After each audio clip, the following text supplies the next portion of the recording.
Are you following Super Rugby Pacific? Stick around, I'll share my team of the year and take a look if they'd be competitive against a team from the north. Hey everyone, it's Coach H here and you've found Inspired by Union, a channel where I discuss Southern Hemisphere rugby. Let's dive right in.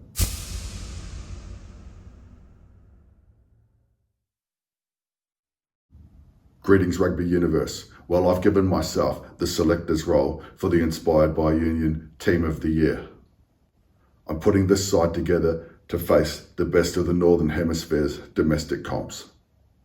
Firstly, I've selected my top 15 players in each position and I've shared why. I've then looked at filling my bench with a traditional 5-3 split. My prerequisites for selection are each player selected must have played a minimum of 5 games across the Super Rugby Pacific competition. I also have to find space for my Rookie of the Year as well as naming my Player of the Year for Super Rugby Pacific. Loosehead prop and number 1 is Xavier Numia. This prop's put together a fantastic campaign in 24.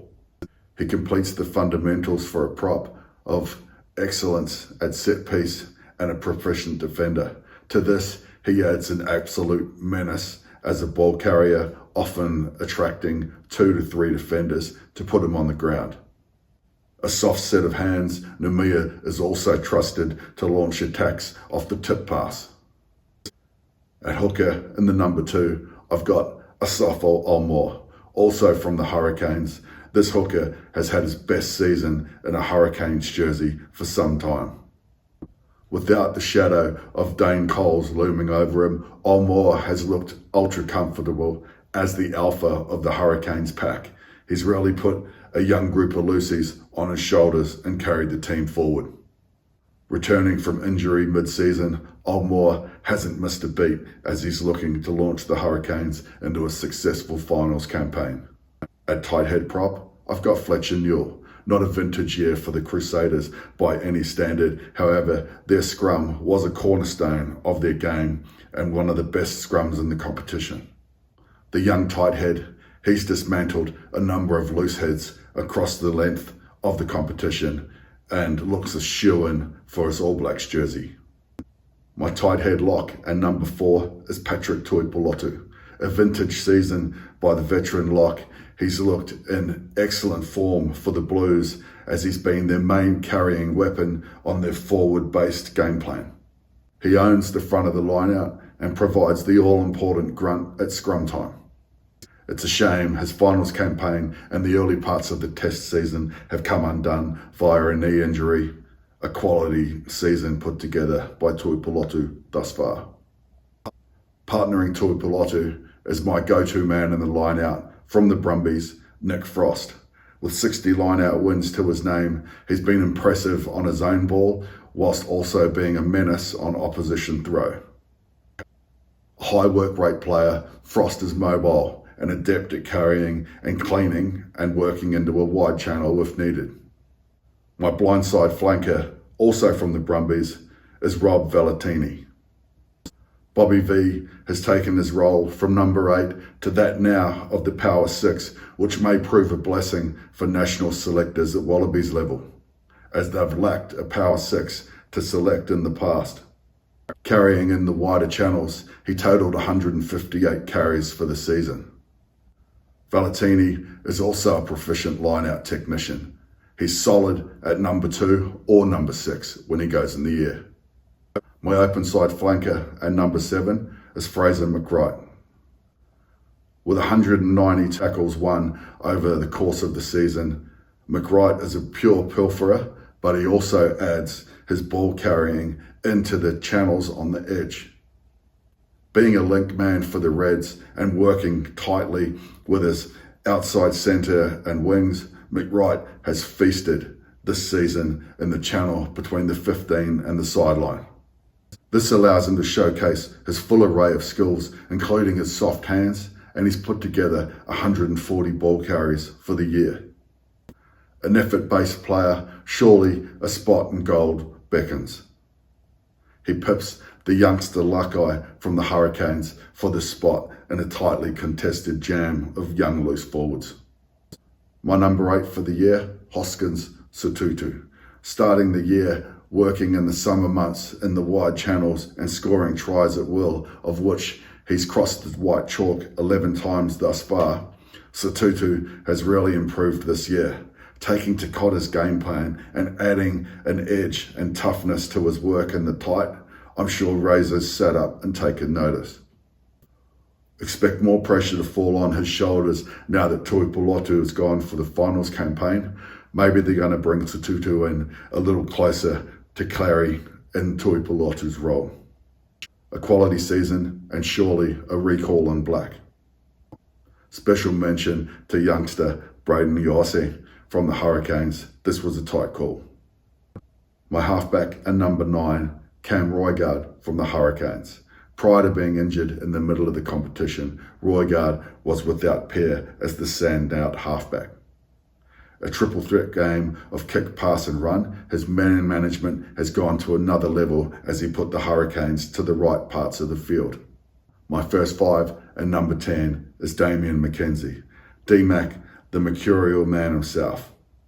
The Chiefs are a lesser team when he's not on the field, and this is highlighted by how important he was as he pulled the strings against the Reds last week in the quarterfinal as their side was put to the sword. Topping the points tally with 157 for the season, D-Mac guides my team of the year around the park as they face the best domestic players from the north. My left wing and number 11, Sevu Reece from the Crusaders. At 27, he's getting to the upper age limit for an All Blacks winger, but he's defying Father Time with his form thus far. 22 offloads and 12 tries across the season. Sevu, extra work through short carries in and around the breakdown. Reece has played like an All Black in a team that hasn't reached great heights in 24. My inside centre and number 12, Hunter Paisami. He's put together a great body of work thus far, renowned for his hard shoulders and defensive prowess.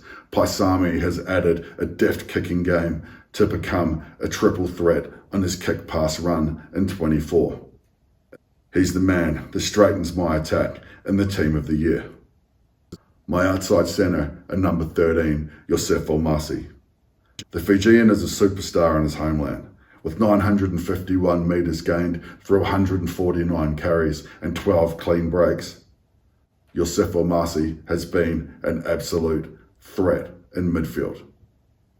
He's still a young professional finding his feet at Super Rugby level. If he can take this form into the Flying Fijians at Tex level, then world class is on the horizon.